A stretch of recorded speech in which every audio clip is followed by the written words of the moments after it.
even products like HubSpot, while they do some kind of direct to consumer, the reality is a lot of those larger CRMs, they're really falling in the trap that most of their new products and advancements are really targeted at those, kind of enterprise accounts based sellers. And you really, it's really not the same kind of selling. It's not the same kind of customer relationship. And so there's absolutely a need in the market for those types of solutions, that don't just target enterprise sales. Not everybody's trying to sell to Fortune 500s.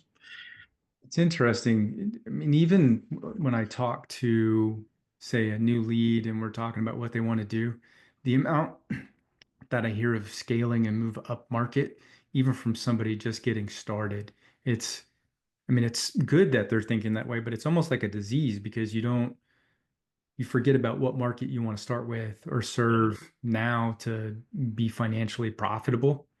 Like you said, where HubSpot's keeps they've pushed up into enterprise and they originally started with SMB and were gold for SMB. You Yeah. start leaving that behind and you break up your sales teams into who's going to deal with the small fries versus the big teams, and then the money Yeah. starts going into enterprise and you Yeah. start leaving the SMBs behind. Yeah, that's where the feature development goes, and now the product offering is needlessly complex because it's targeted at larger sale organizations. And you're right, um, everybody wants to scale, and there's nothing wrong with having a plan to go up market. But the idea that if you're a lawyer, if you're a roof contractor, you your idea of going up market is probably very different than a SaaS sales platform that may be targeted at um, large corporations, right? You're talking to two completely different types of customers, two different types of approaches and needs, and not all of those are solved by being account centric or being enterprise centric. And I've just noticed a lot of the different CRMs and marketing tools, especially the more popular mainstream ones, have kind of fallen victim to that trap. And it's probably part of their, scaling up strategy. But that doesn't mean that there isn't a huge opportunity and need for tools, targeted at small businesses that sell to consumers or sell to other small businesses that, and have a very different approach. When you were ramping up Bluetube, you had a Salesforce stack. Did you do that because you mostly worked with enterprise organizations or even in the nonprofit space? Most of them, I would say, were larger. Um, was that because you were aligning with that because you knew you wanted to sell later to an enterprise serving organization? What was your choice there? Yeah, no, I mean, like a lot of organizations, we started with a CRM, and it was a very kind of individualistic conversation because those were the types of customers we were selling to. They were, smaller businesses with an individual principal. And then as we started to grow, and I can't remember if you came shortly after we adopted this, but we adopted Pardot. At least that was what it was called at the time. I think now it's Salesforce Enterprise Marketing Cloud. Because as we started to scale up, and that was one of our strategic objectives, is we wanted to go after what we call these tier one and tier two companies, that were 100 million plus in revenue into the billions and Fortune 1000s.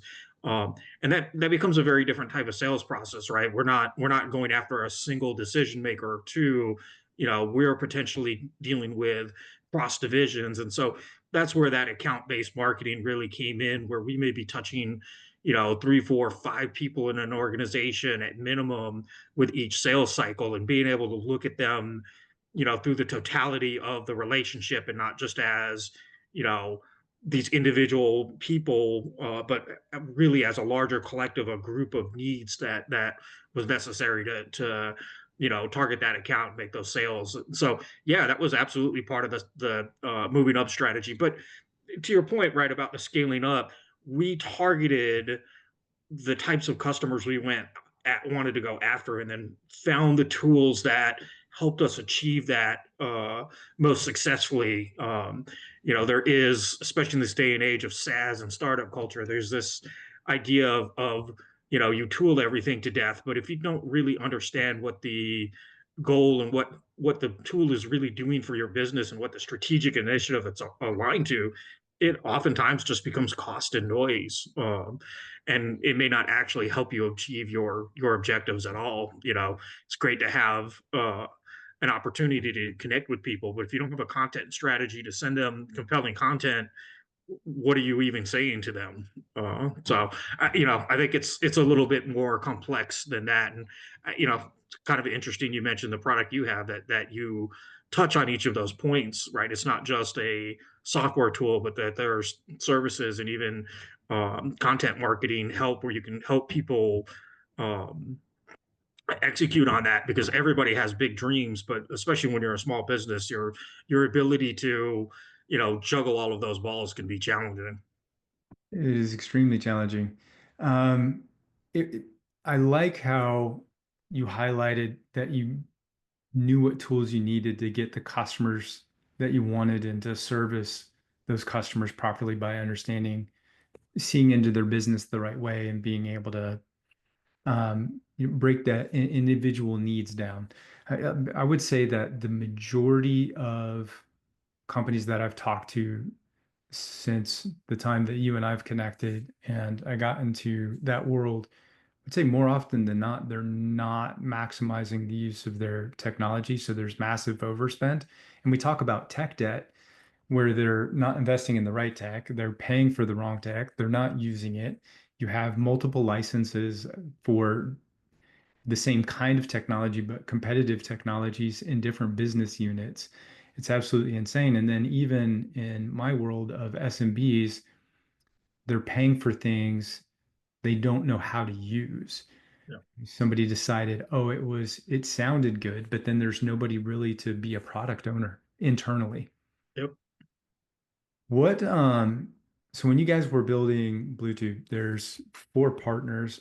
How did you figure out division of labor? It's interesting when you have partners. I don't know if it's ever cut and dry.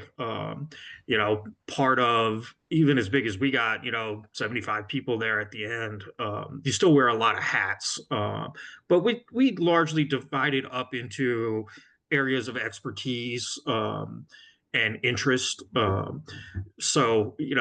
all intents and purposes, obviously Grant was our CEO. He was good with vision. He was good with customers. He was a great face at the company. Dave was a great people person, great people manager. It spearheaded a lot of our internal initiatives, hiring, staffing, office, kind of the logistics of the business, especially as you start to scale that. You know, Honestly, take a surprising amount of leadership time. Care was our technologist. He had the most professional services experience when he joined, and he had the tools and platforms to help us execute as we scaled. So obviously, he drove a lot of the delivery, at least from the technology delivery standpoint. And then I largely focused on customer relationship and sales and marketing. So we had our areas of expertise, but the reality is I managed some projects. Care did sales. Dave did some project management. You wear a lot of hats, and that's even as you start to get into a larger organization, that's still something that you're going to do, and you tend to get more and more specialized as you get bigger. How early on in the process did you know you were building a company to sell rather than to keep? That was funny. Actually, Grant and I, as Bluetooth was starting to really blow up, we were full time. I think we had 4 or 5 employees, and we kind of sat down and had this conversation. Do we want a lifestyle business? Do we want it to be the 4 or 5 of us and just pay our salaries and work and do you know projects that we love, or did we want to build a company, knowing that that was going to bring a different set of challenges and heartaches and stresses? And we kind of decided at that point we wanted to build a company, and I'll admit we both had some business experience. I had built some small companies before.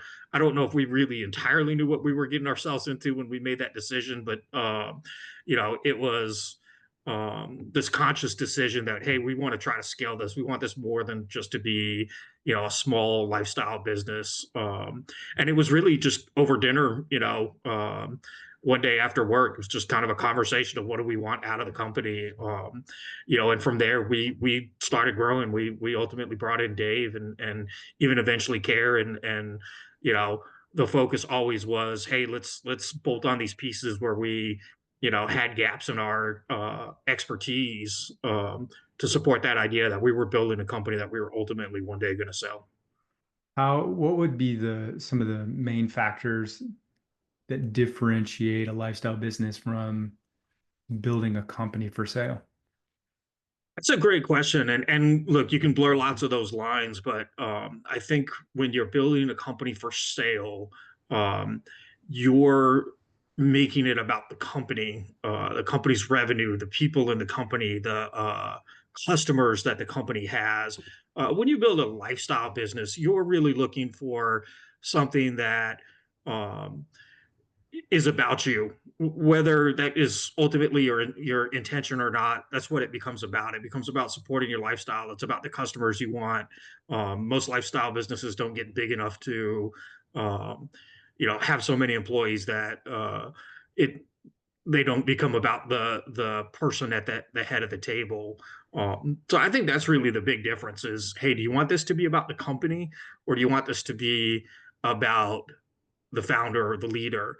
And we used to even articulate it this way: hey, this company is like its own fifth partner. It has its own needs. It has its own uh, um, expectations of what it wants, how we pay the bills, who we hire, who we go looking for customers, what makes it healthy, just like we, need our work-life balance, what makes a company healthy.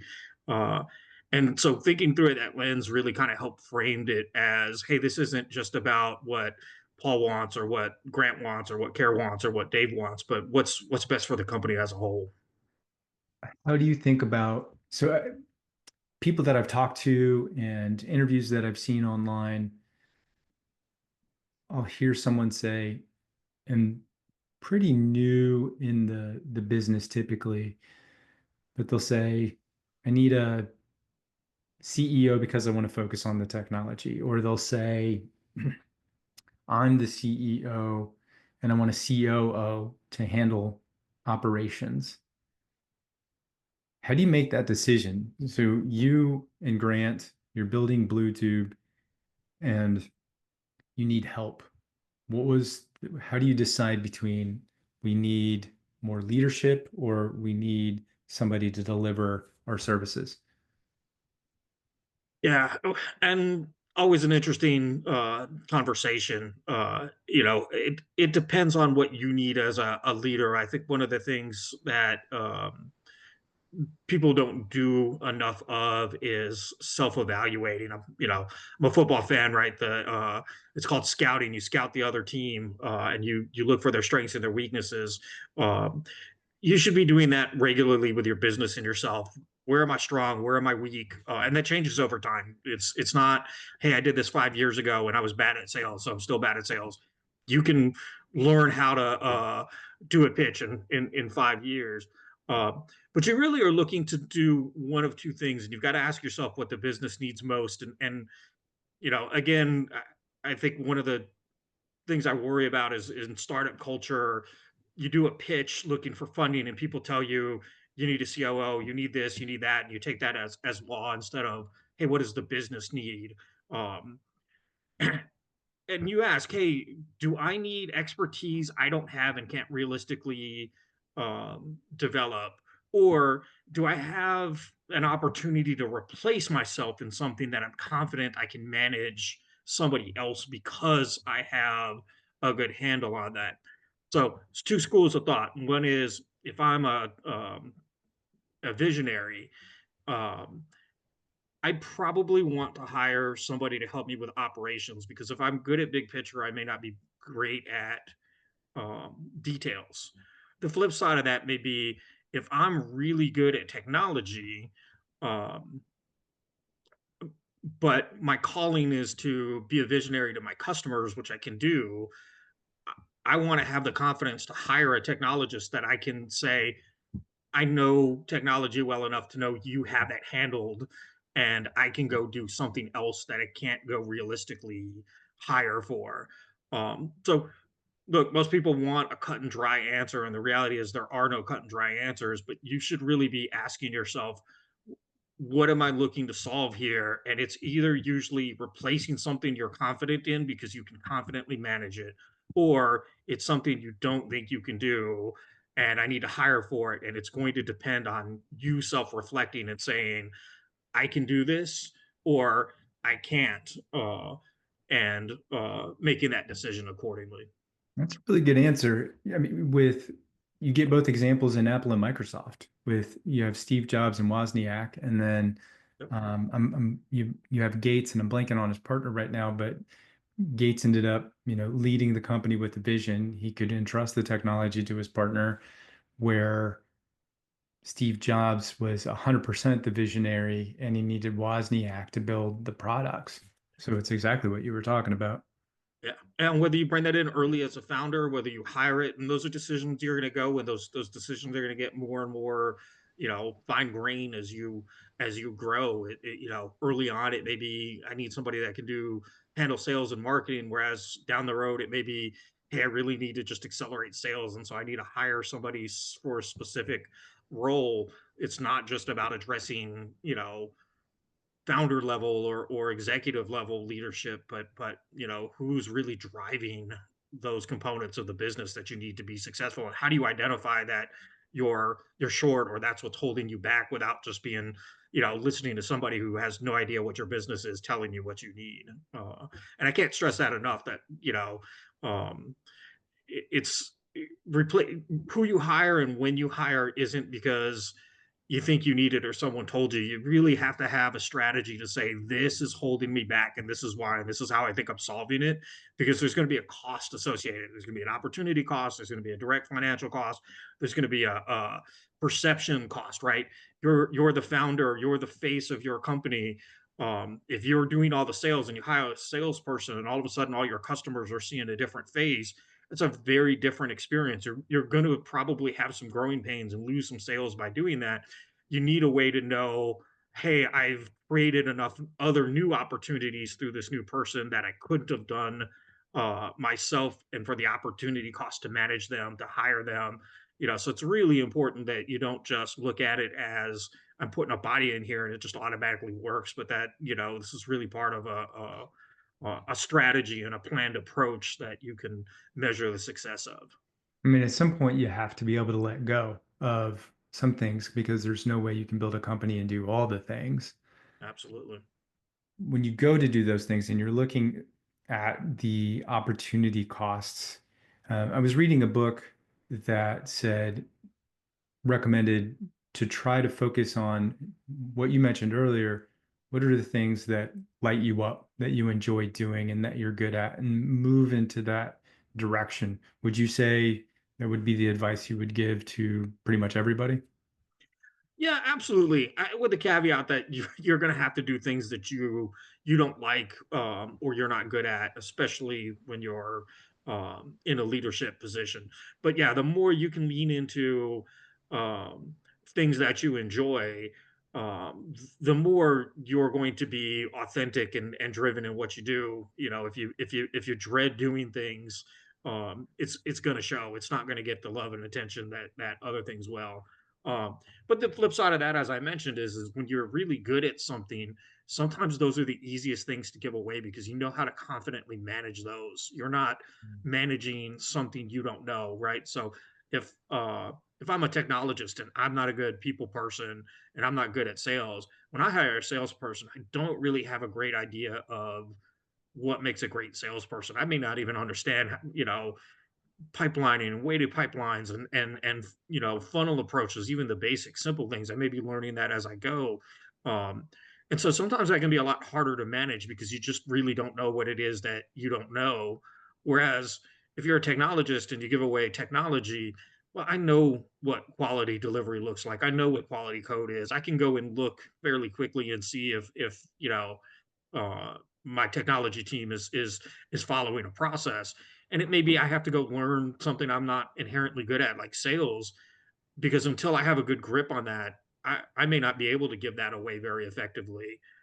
So sometimes it's knowing what you love and realizing that maybe that's actually the opportunity to give away. Now, if you rue sales, obviously that goes back to my initial point, which is you got to be careful with that because if you dread it and you avoid it, you may be avoiding a key component of your business. But I don't think it's just about doing, only doing what you love, especially early on as you're learning to scale until you have those pieces in place. You're going to wear a lot of hats and you probably need to learn to love a lot of things you didn't think you would even be good at. And you know what? That's okay because you're probably better at them than you think. That's great advice.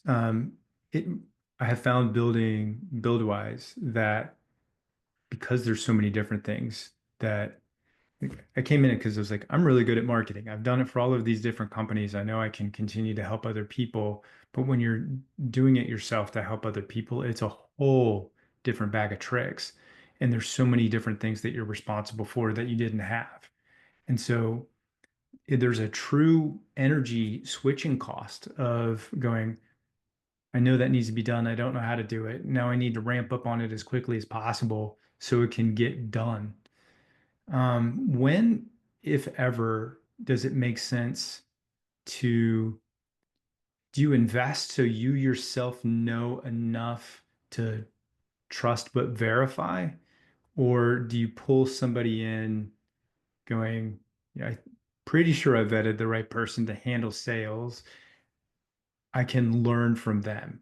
Or should you learn to do sales first, find where your limit is, get good enough at it that you can still enjoy the process because you are growing your own company, and then hire that person? Is there ever an appropriate time to just buy the talent?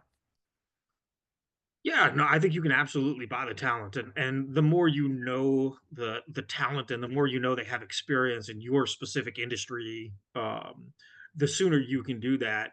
You don't have to be a sales expert. You don't have to do all the cold calling and all the pitching and closing in order to learn enough to manage sales. But if you don't understand how to run a sales operation and you hire somebody you don't know that doesn't have experience in your industry that's never run a sales operation thinking that they'll just be able to build it because they know sales, you're probably going to be disappointed. So yeah, you absolutely can hire in the talent, but as you mentioned, there's an opportunity cost to the time to learn it, but there's a huge opportunity cost to getting it wrong. And if you don't know enough to know what you don't know and you get it wrong, that costs not just the opportunity cost, but cost time, cost money, um, can cost customer relationships, and so that can have a real impact. So it's important to have enough of an understanding to be able to get into it. But at some point, you absolutely right as you scale, you're going to hire people that have the expertise. If I want to sell to mid-market companies, if I could bring in a salesperson that knows how and has a Rolodex of mid-market companies to call into, they can absolutely accelerate the growth of your organization. And you've got to have some faith that they're going to know more than you. You don't have to be the smartest person in the room, but you do have to have enough experience with the person, with the role, with the organization to do that trust but verify. Uh, but no, nobody's going to expect you if you're not a salesperson to lead the sales organization from 1 million to 100 million. In fact, even most scaling organizations will probably go through different sales leaders to get to those different levels because what it takes to grow from 1 to 10 is very different than what it takes to grow from 10 to 100.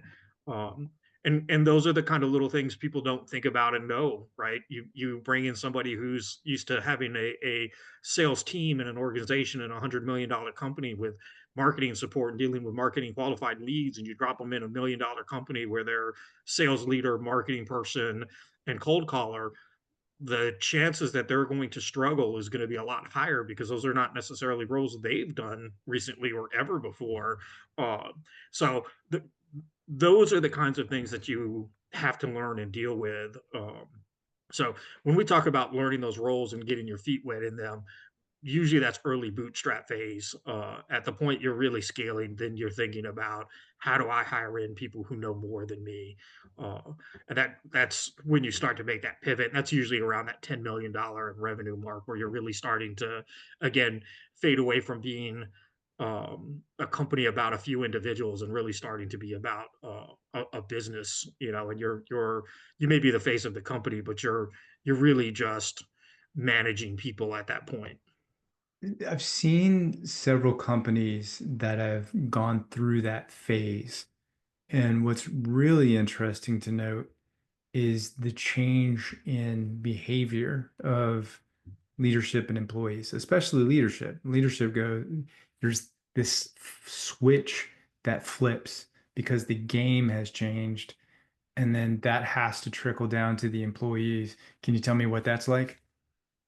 Yeah, and that's true in a lot of ways. You want to be authentic to yourself, and you want your employees to be authentic. But one of the things you deal with as you scale and you start to sell into larger and larger organizations is you do need a different type of approach.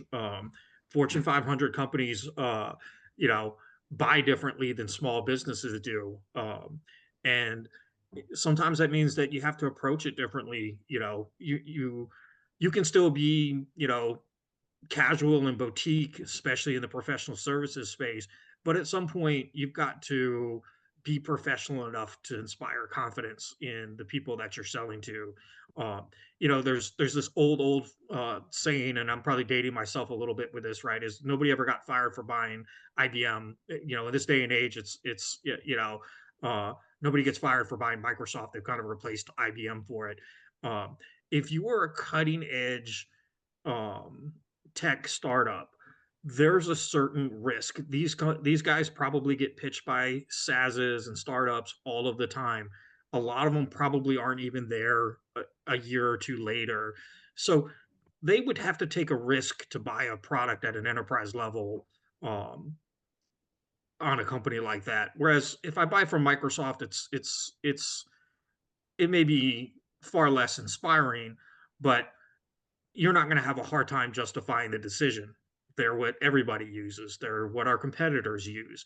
Um, so yeah, sometimes you have to be able to, put down some of the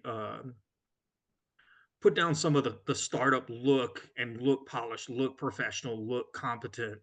That doesn't necessarily mean that you have to give up your soul to do it. It doesn't mean you have to give up your company culture, but you do have to present an image, and you've got to find a way to do that within yourself. And that is part of growing, because your culture may have been built on small companies, and now you have to go into enterprises where they expect you to dress a certain way and talk a certain way and look a certain way. Um, we used to joke that people want to see the gray hairs, because when we showed up with Bluetube, our culture was a lot of very young developers that were frankly super smart and in some ways a lot better than a lot of consultants that I had ever worked with. But some companies just wanted to see gray hairs because they wanted to know that there was experience there. That was more comforting than seeing a lot of kids who looked like they were fresh out of school. Not entirely fair, but you've got to deal with people's perceptions, and so you've got to be able to account for that in how your business looks. Or if you're just going to stick with your culture, and that's a great thing to do, you've got to be prepared to counter those concerns even if the customers never bring it up. How do you communicate, or did it happen organically, the need for the employees to change? I remember, I mean, when you all got acquired, you pulled in quite a few employees that had been with you for quite a while. And then they end up in a new environment, and they, evolution, have to adapt to change in order to survive at the new organization. How did you, again, how did you communicate this is, without saying we're moving towards getting sold? Just it's, here's one culture. We want to maintain that as much of that as possible, but we're intentionally changing so we can move in this direction. How do you pull that off internally? Yeah, look, you've got to be honest with people and communicate. You can't always tell people you're getting sold, because you don't know, it's not like, you necessarily know, hey, I'm selling the company. Sometimes the offer just comes, and you know you should always have an exit strategy. You should always have an idea of how I want to build my company to exit, because that's what makes you appealing. But it doesn't necessarily mean you're out there marketing trying to sell yourself. It just means I have a plan that aligns to my strategic objectives. But you have to share what your goals are with your company. You have to share why things are changing. There is a culture hit with some of the decisions you make, and I don't know if I would make some of the same ones we did. A big one I think of is we had that creative office space on Zonalite over at Floataway, and it was fabulous for company culture. We could grill out.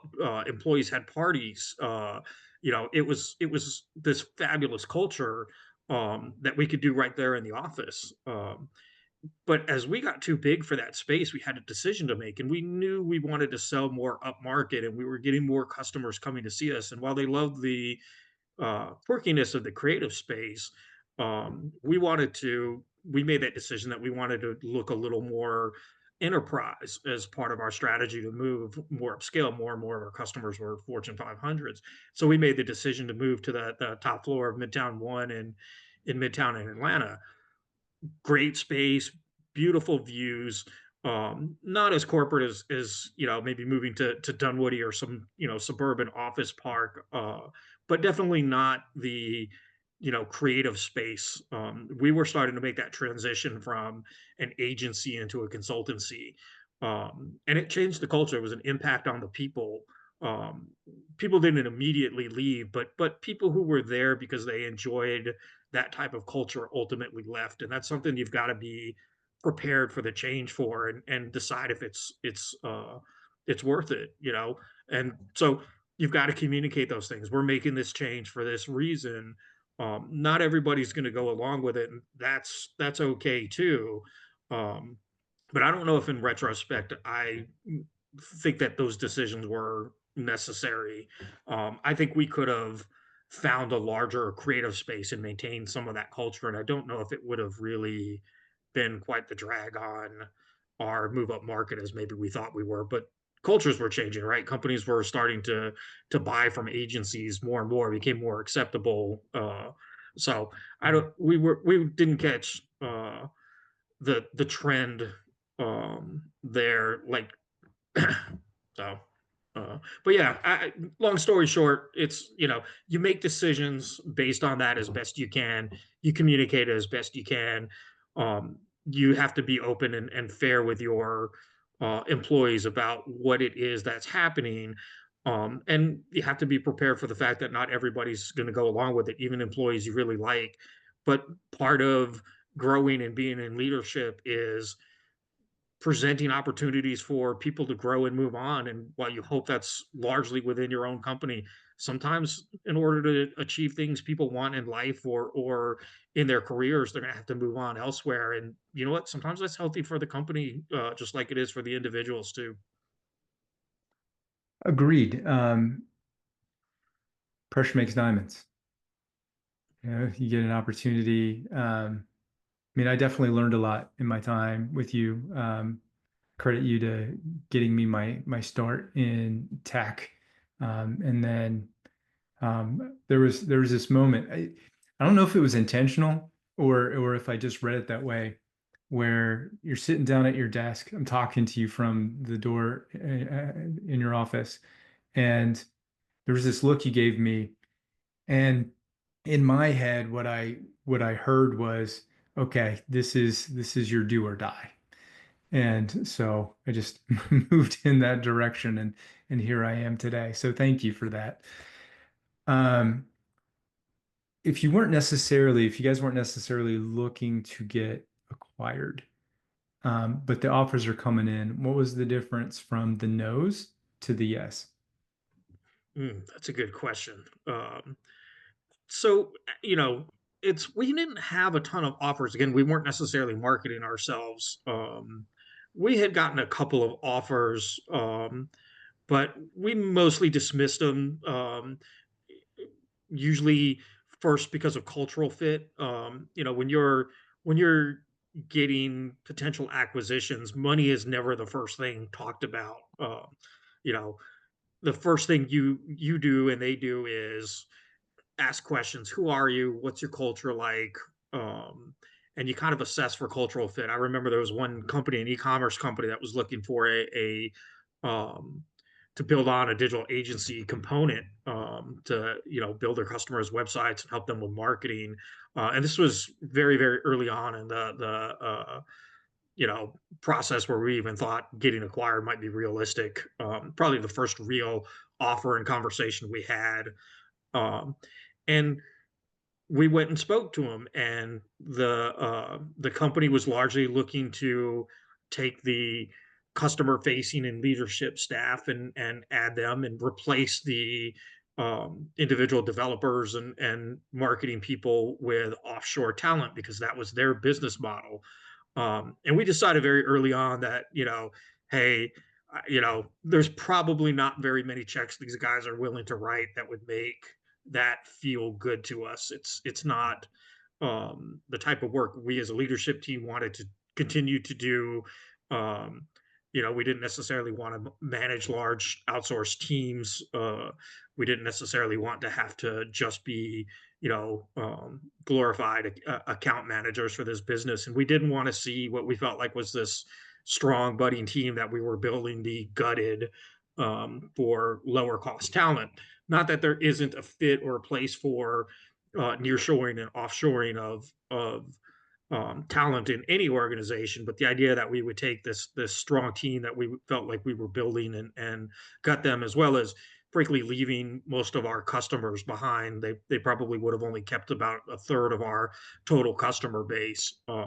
So those are the things that you look at early on more than anything. Hey, is this a fit for where we want our people to go? Is this a fit where we want to go? Because you're not even to the point that you're talking about money, but money can only do so much in that conversation. We weren't just looking to sell just to sell. I think that says quite a bit about you guys as leaders not thinking about just money and caring about both the customer and your people internally.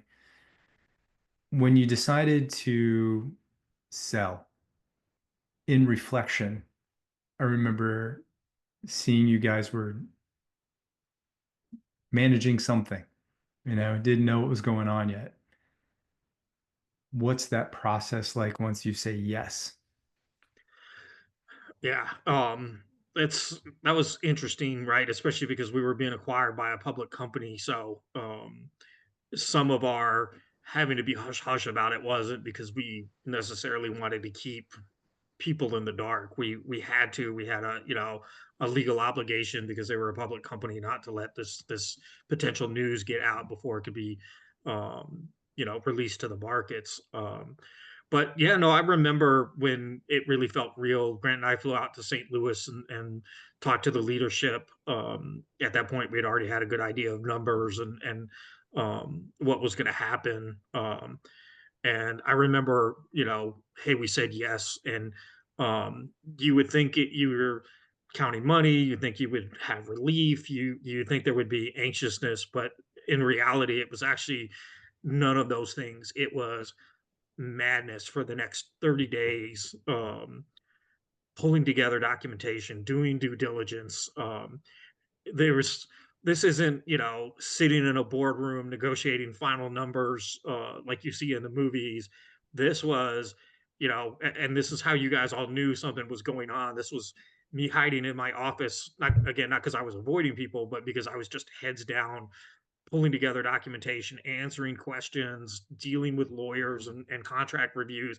It's just such a different experience than what you'd think. The closest thing I could think of is when you have a kid and you see what having a child is like on the movies, and it's nothing like that in real life. And I felt the same way about selling a company. And every M&A thing I've ever been through, it's the same way. It kind of trickles along. It doesn't feel real, and then all of a sudden, it's real and it goes fast. Um, so, yeah, definitely not not what I was expecting of the experience at all. That'll be good for people that want to shift from a lifestyle business to a business that can get inquired to let them know at least have an idea. It's not going to be what you think it is. So post acquisition, you stay on with the other company for a while, and then you do you temporarily retire? What does that look like? Yeah. So I knew I wanted to leave when we got acquired. I'm one of those people, for better or for worse. I put my heart and soul into things.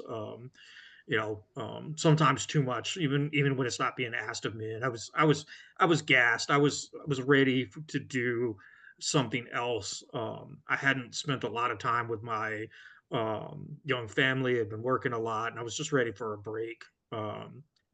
So yeah, I stayed for a couple of years. I had another kid that was coming. There was some complications, with the pregnancy, and I just felt like it was a good opportunity to go put my family first, support my wife. You know, I missed the early years with my son traveling and working so much. I felt like this was an opportunity to really connect with my daughter that was coming in a way that I didn't get to do with my son.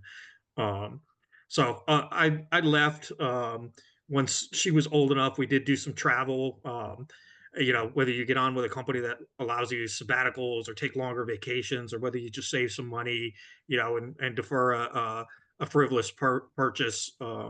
We went and traveled. I had the opportunity to travel for a year, and doing that with a newborn is certainly an interesting experience. I understand that not everybody's going to have the opportunity to take that much time off, but if you can get out of the cycle of 1 week vacations, it really opens your eyes to, what else is out there in the world and life.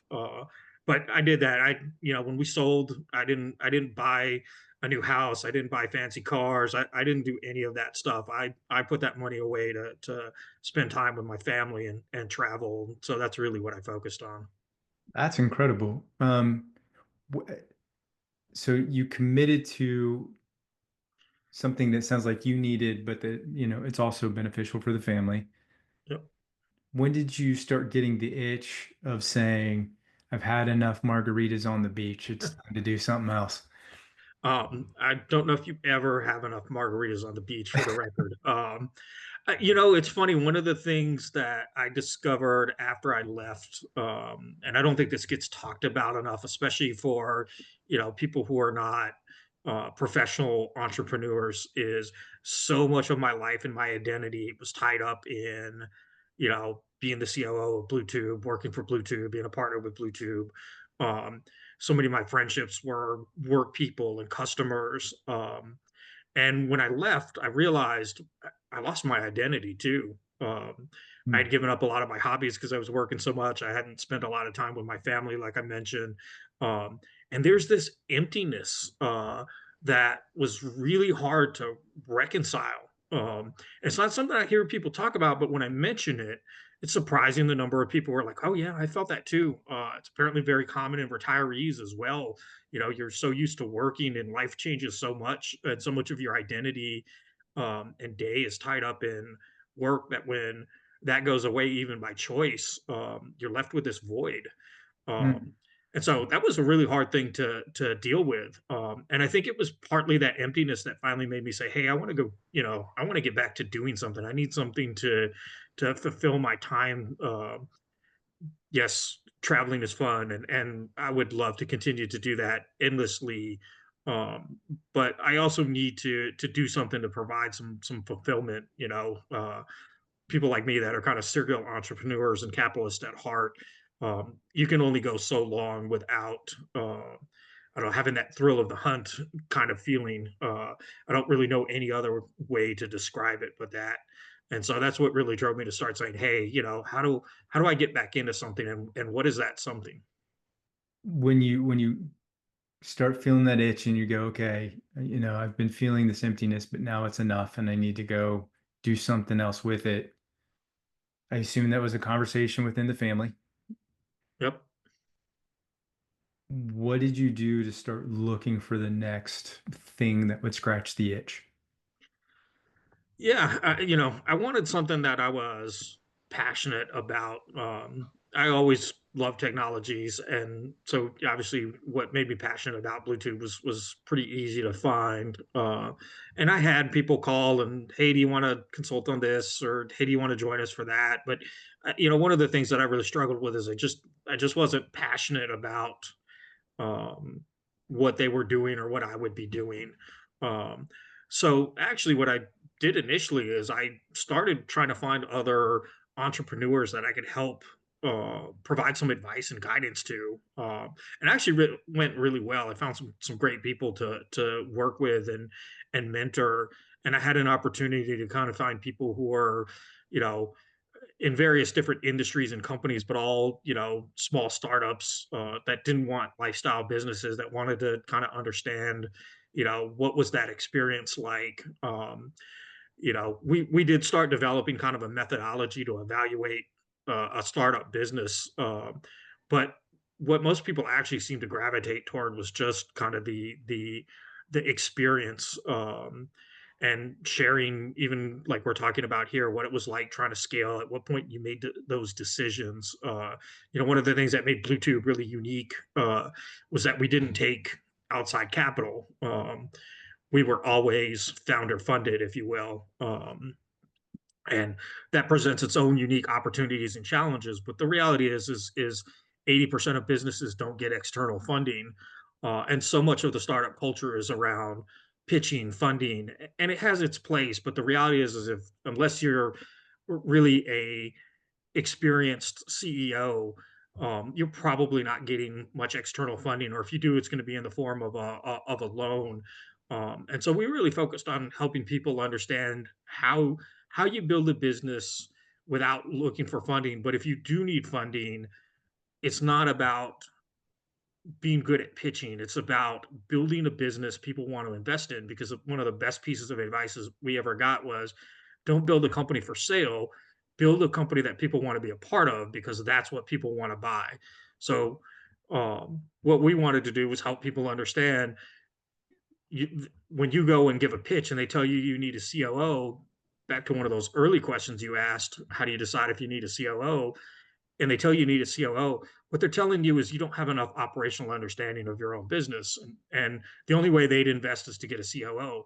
But what they're really telling you behind the scenes is, hey, you need a better grasp of the operational components of your business, because in your pitch you may have had numbers but it didn't tell a story, it didn't show operational excellence or understanding.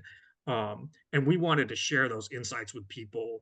Hey, this is how you build a business people want to be a part of, customers, employees, and ultimately funders if necessary. But it comes from building a company that doesn't need funders. It's that adage of, the people who can get a loan are people who don't need a loan. Well, the people who can get funding are people who probably don't need funding. And that's the way you have to carry yourself.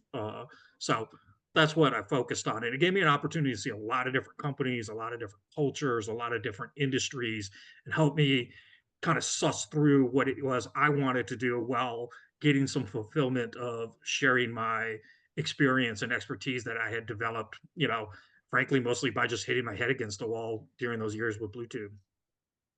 First, the quote about um, don't build a company to sell, build a company that people want to be a part of because that's what people want to buy. That's gold. It looks that's a tweet and a Instagram post later. Um, if you focused on companies that or people that wanted to build companies that they wanted to get from lifestyle, but it wasn't to get funded because 80% don't get funded that way.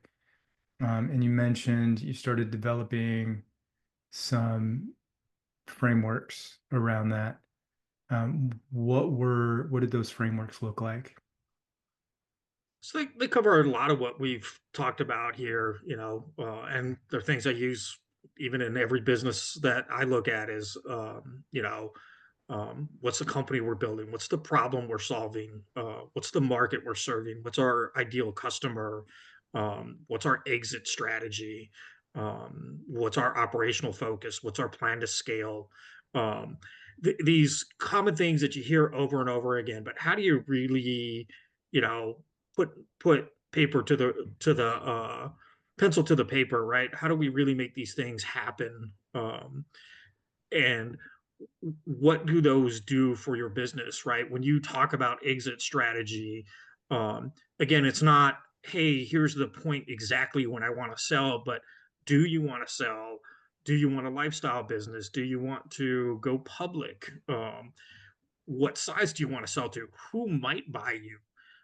What's your industry? What's your market? Who might be people that you want to buy? What are they looking for? What are their strategic interests? How does that align with your business? You know, you really get into the details of how do I make this a company that people want to be a part of, but also how do I make this a company that fits with the people who may want to acquire me? And it'll probably change over time as the company grows and scales. One of the things I recall when we made the decision to be mobile first at Bluetube, when we first started Bluetube, mobile apps weren't even a thing. So we could have talked all day about building, you know, um, being the greatest flash technology development company there ever was, and our exit strategy is to get bought by somebody who lacks a flash department. And by the time that company was big enough to sell, flash was dead, and mobile apps were in. We couldn't have foreseen that. That's not really the level of detail you're getting to, but hey, are we going to be a niche in this industry? And how does this fit with other companies? Do other companies even see this as a market? Is it something they're targeting? And as you grow, you can refine that um, uh, message and vision. But that's really what that methodology was about: was how do we give us some guidelines? How do we give these companies that we're helping some guidelines so they can uh, give them some direction towards a goal and not just simply, build for the sake of building. How do you make that company something people want to be a part of? On a scale of 1 to 5, 1 being the easiest and 5 being the hardest, when you guys saw the opportunity in enterprise mobile or just mobile app development period, how hard was it to make that pivot? Um, it was probably it was probably a 3. I don't think it was super easy, but it wasn't super hard. The reality is and when you say, "Hey, look, I want to be known as a mobile company," and we were largely web at the time. Even when we sold, we were maybe 60% mobile at most. It doesn't mean you give up everything that you've always done. It just means I'm going to focus. I'm going to set myself out to be, renowned in this particular space. So, if we'd have tried to be 100%, it probably would have been a 5. But you know, that's not always necessary in order to hit your target market that you're going for. How did you go about getting job number one? You know, that's something, right? Is you've got to always be willing to put a little skin in the game.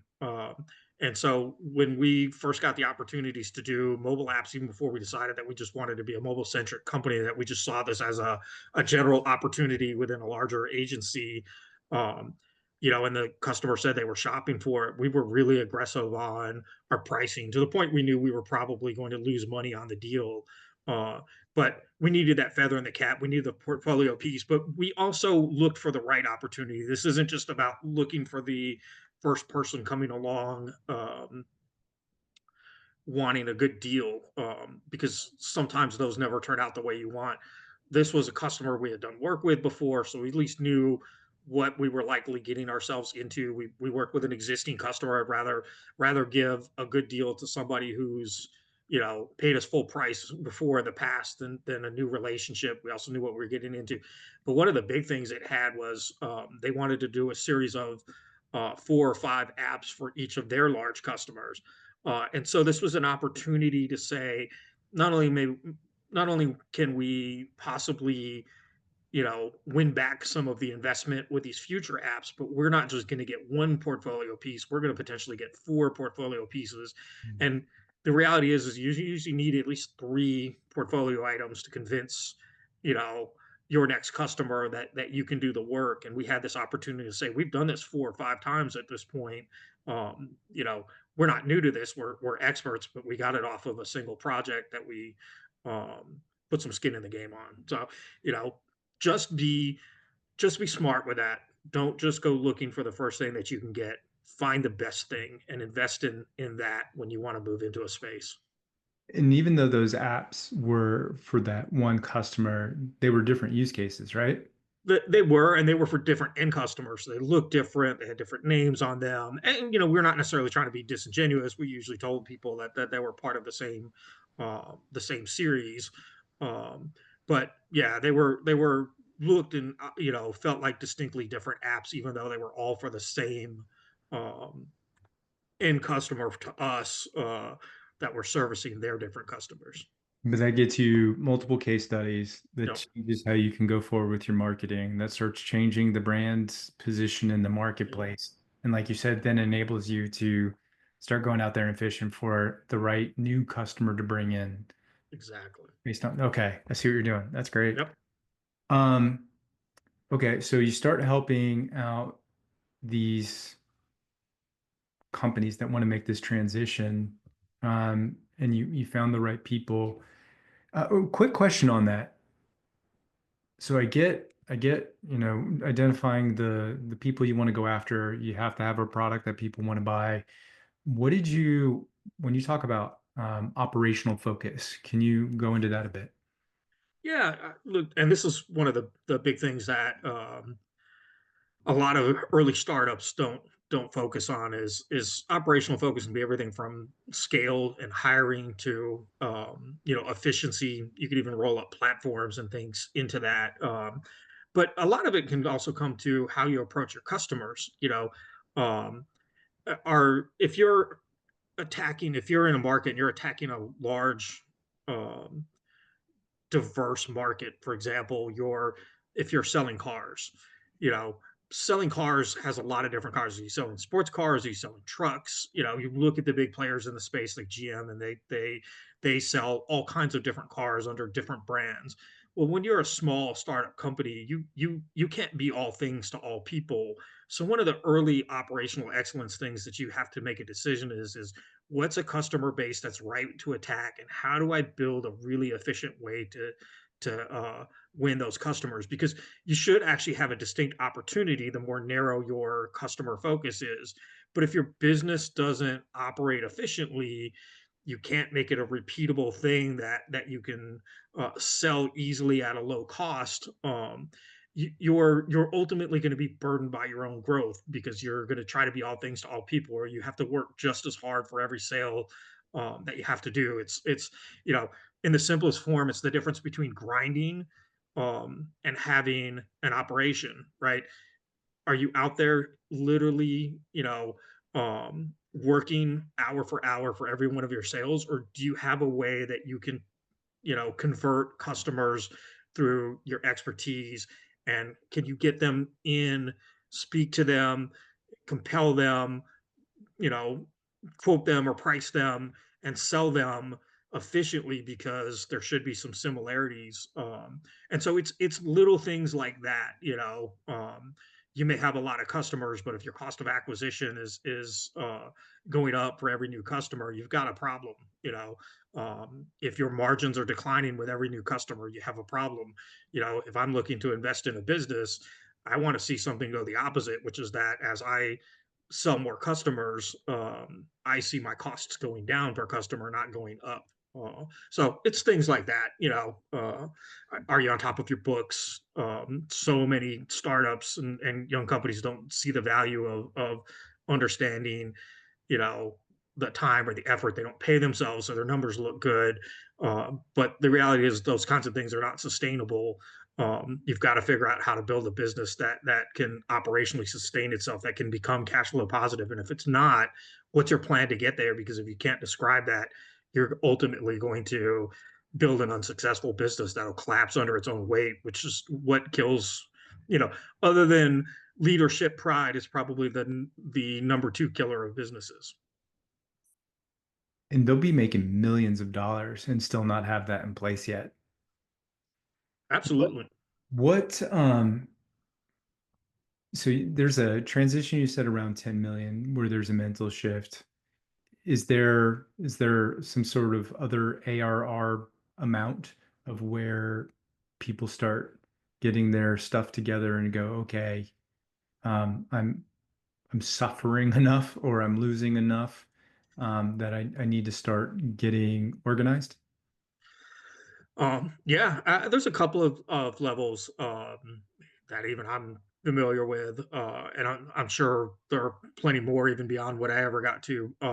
1 million was one, the point where one or two people can't drive more revenue. And again, professional services numbers, right? If you're in e-commerce or product, your margins and your numbers may vary, but you probably still have some of these same plateaus or ceilings, as we call them, that you have to break through.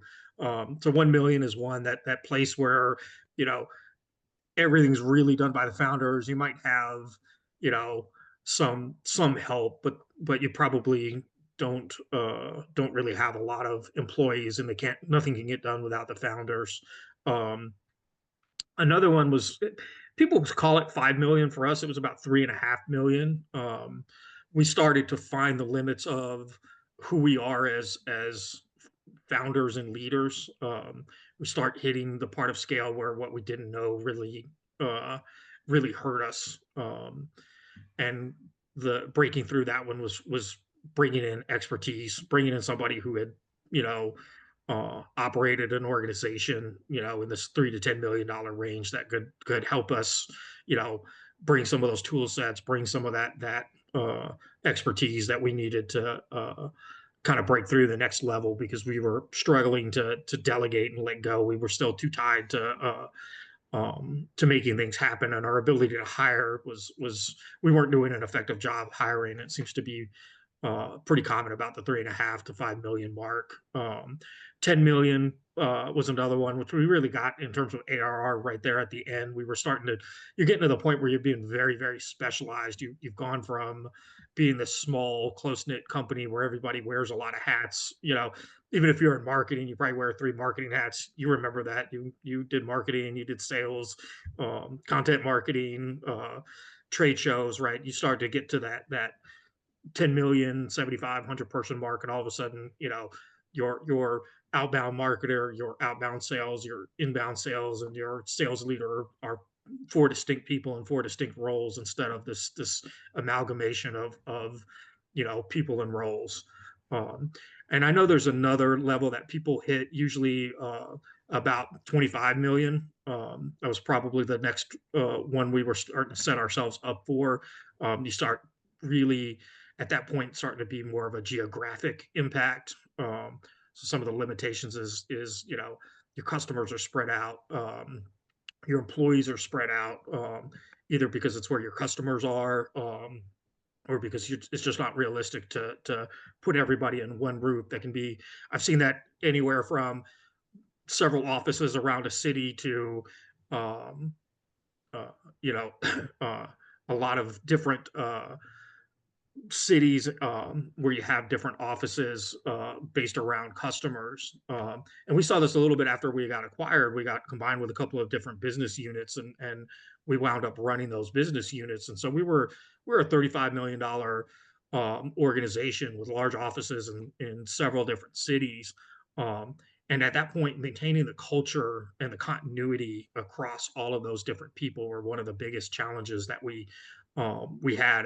And from a scale standpoint, for the customers we brought with us that had been with us when we were a two, three, $4 million company, started to feel like we were too big for them. They got pushed to the bottom of the stack. So there was a cultural impact, not just on the people and the leadership and the execution, but you really started to feel the impact as customers, where they felt more like a number at the bottom of a pile, instead of this I can just call the CEO anytime I wanted.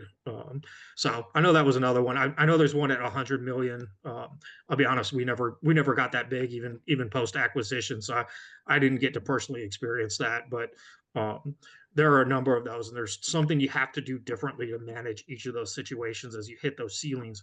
And a lot of times it's I have to bring in new faces and new people to help us over those humps when we, right as we were getting acquired at 10 million, we were trying to break through. We were hiring enterprise experienced people. We were this small boutique company, but in order to hit that next step, both organizationally, internally, but also with our customers, we needed to bring in expertise that we couldn't just organically develop easily. We needed to bring in people that could hit the ground running with that experience. So that goes back to the earlier part of the conversation of you had the ability to manage because you've built up to this point. They were going to come in and fill that role, yet their experience, they had a slightly different worldview that enabled you as a leader to, or you leaders to shift the company to break through the ceiling a lot easier than left to your own devices, is what I'm hearing. Yep, yeah, they brought in experience, they had relationships, so when you hired one of the things we had to do was replace our technology head, as we were combining organizations, ours with Bluetube left as part of the acquisition, um, the, technology head, and when they combined the different departments, the senior-most technology head, um, left because of he just culturally, he didn't wanna be part of this much larger company and bigger organization. They were part of an acquisition as well. And so as the business unit got bigger and more corporate, he wanted to move on back to something more boutique.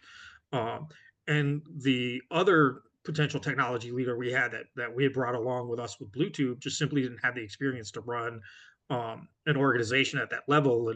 And while I think he probably could have ultimately gotten to that point, we didn't have the time to wait. So we hired somebody that not only brought their own expertise in digital consulting, but brought a whole Rolodex of relationships. So when they needed a mobile lead or a software development lead, he had people that he could call and potentially recruit.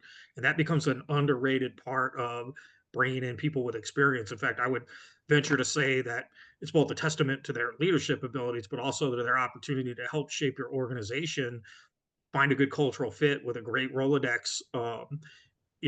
Whether that's customers because you're in sales, or whether that's talent with leadership, things like that with the leaders you hire, so that as you're building that next level of scale, they have people they can tap, and you're not just simply doing everything from the ground up every time. And their maturity and experience helps develop the talent that exists that you already have to mature those folks. If they're good teachers, not everybody who's a good leader is always a great teacher. Some people are better at identifying talent and getting them to buy in a vision and hiring existing talent than they are developing. Gare, our CTO at Bluetooth, was fantastic teacher and developer of talent. You know, and so that was a big part of our focus. The guy we brought on much later that I mentioned with the post acquisition with the company, um, honestly was not as good of a teacher. Didn't spend as much time and couldn't develop the young people quite as quick. But he had a rolodex of people he could call and hire, um, and so different strengths, right? And if we'd have just tried to make him teach young people, it probably would have been a bad fit. But that's not what we were looking for. We had a lot of young people that had been developed. What we really needed is some more senior people that he could fill out the infrastructure of the leadership and do these enterprise class projects as customer facing leads, and he had that in a rolodex. And so there are trade-offs in everything you do, but um, it's part of what you're looking for. If we're looking to drive margins, you want a teacher. That's one of the things I learned. You hire a teacher that brings in young people that can develop it, because that helps drive margins.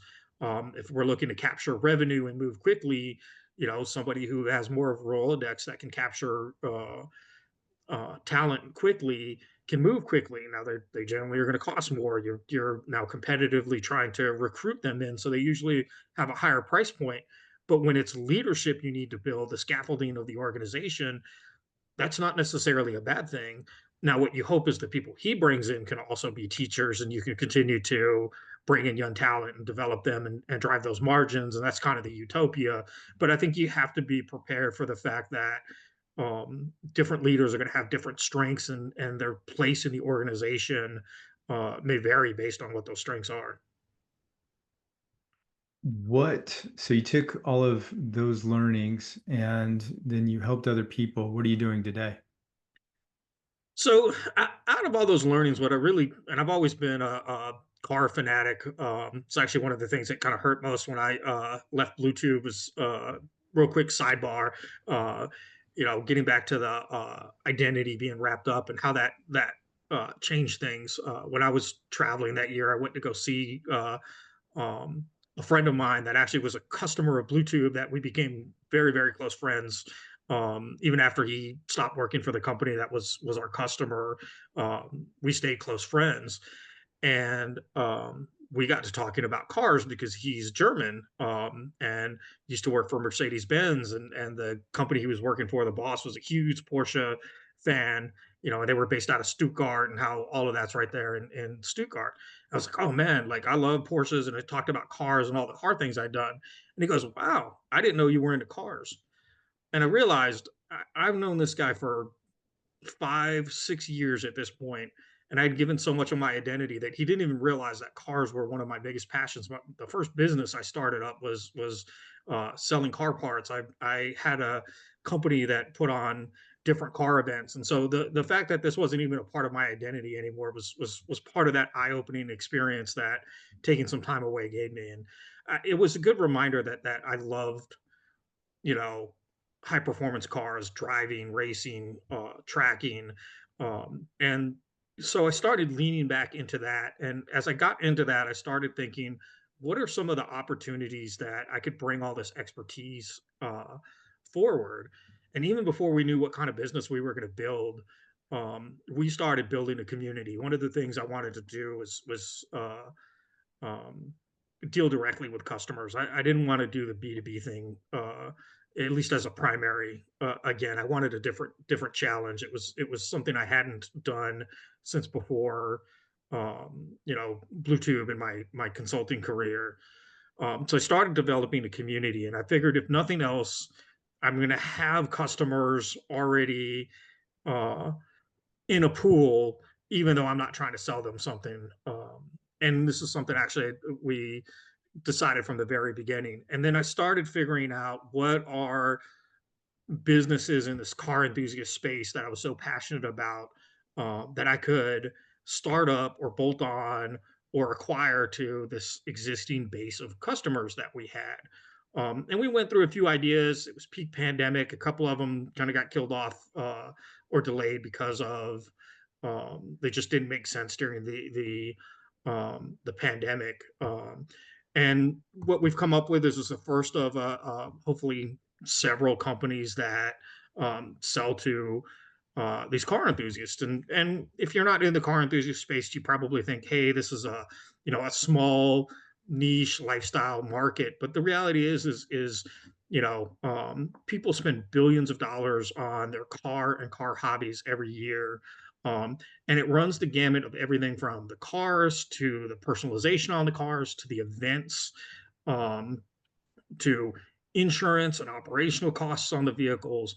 And we saw all of this as a potential opportunity. And what did you dive into? So the first one we started with, of all things, and it was kind of an interesting choice because of not an insurance person by trade, but we saw a huge gap with car enthusiasts and insurance. There is an entire market targeted at collectors, but they present this fairly stodgy image of these 60s and 50s cars, retirees with their classic cars.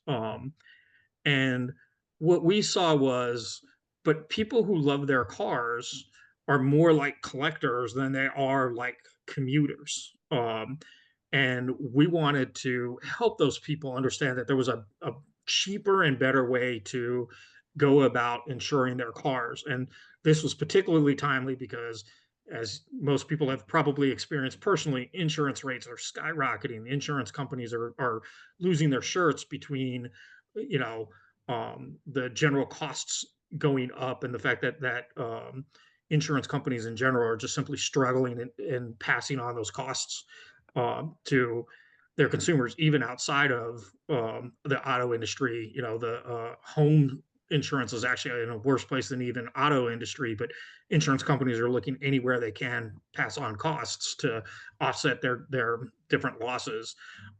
So this was a really timely thing because it was an opportunity to help people save money, and we saw this as, hey, if I can save you $1,000 a year, that's $1,000 more you're going to spend on your hobby. But also, hey, it's a better protection for your vehicle. But we didn't want to take the traditional approach to it. We wanted to meet customers where they were at. So we developed this company. We started initially as ship brokers. We were focused on price. As we've grown, we've actually just recently, last year, rebranded to Traction, um, because we really didn't want to focus on price. We wanted to focus on how we're enabling car enthusiasts to do more with their cars, whether that's have more money in their pocket because we can save them money to do more things with their car, or provide insurance to protect them for the things that they do, such as go to the track or go to meets and events and not worry about this, beautiful car that they built that maybe they've invested money in, um, because they don't see it as a financial investment. They see it as something that they treasure. But just like a piece, just like jewelry, just like a fine piece of jewelry passed down through the family, you care about it because of the sentimental value and that it's a keepsake. But if you did have to replace it, it's a very valuable piece that you want to make sure is properly protected, and our customers feel the same way about their cars. I get it. I have a good guitar collection, so I can appreciate they all have their own stories. You know, And you want to make sure that they're taken care of. so one of the things we set out to do differently is insurance tends to be very narrow geographically, and uh, very broad in scope. Your neighborhood agent probably tries to sell you everything from life insurance to home, jewelry, and all of those things. Um, we didn't want to go that way. We went very narrow focus and very broad geography. So we only do insurance for car enthusiasts. In fact, what little business we did, even in things like home and some of those things that maybe we took on early on, we're largely turning away at this point, right? Because there's the opportunity cost and that operational excellence that we're looking for in our business that I talked about, where I want to focus on selling one set of products to the same type of customer. There's an efficiency and a repeatability to it, and the customers like it because there's an expertise that comes with that they wouldn't get by going to a general agent. As the enthusiast problem becomes more complicated, their situation becomes more complicated, that expertise matters more and more.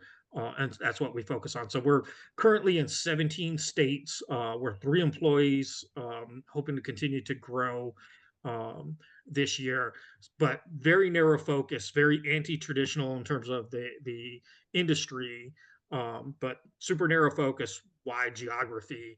Your neighborhood agent, even if they're on the larger side, probably operates in 1 or 2 states. We're already at 17. I expect we'll be 20 by the end of this year. I would imagine being so niche focused, it builds a lot of trust, especially since you are like them, also an enthusiast in the space. Yeah, and that's something else that we're doing differently, right? We're hiring car enthusiasts. We're car enthusiasts. We talk their language. We talk about cars the way they do, and that matters. We have to have the insurance expertise because not only is there a legal obligation to that, but that is what people are coming to us for. So that becomes important. But we spend more of our time teaching the insurance and building the operational processes to protect ourselves from the insurance side of things, by making that repeatable. We simplify that, instead of having to know every depth of insurance across all of these different markets. We just have to be experts in this type of specialty insurance. So that certainly helps. How are you gaining awareness and then acquiring? Are you doing that through trade shows right now? Or are you doing it through your network? How does that look? So doing all the above, like I said, we built that community that we started even before we knew we wanted to sell insurance. So that's obviously it. Existing network is part of it. We have a very robust digital presence. Our the much larger companies we resell insurance through that um, frankly are a little surprised that in some cases we outrank them in terms of SEO and obviously I have that advantage of bringing the digital agency experience with me. We have a what I feel like is one of the best looking websites. Every insurance website you go to, it's very corporate and canned and white. We have pictures of cars on racetracks and it's black. Our imagery is car centric, not insurance centric. Where we can avoid even using the term insurance, we try to do it, not because we're afraid of what we are, but because we're car first, not insurance first. We look at the insurance as solving a problem, not as the product. We feel like our product is the solution. uh, so, that certainly helps drive. We do advertising. We sponsor a lot of events, and that's a big part of the business that's helping us grow.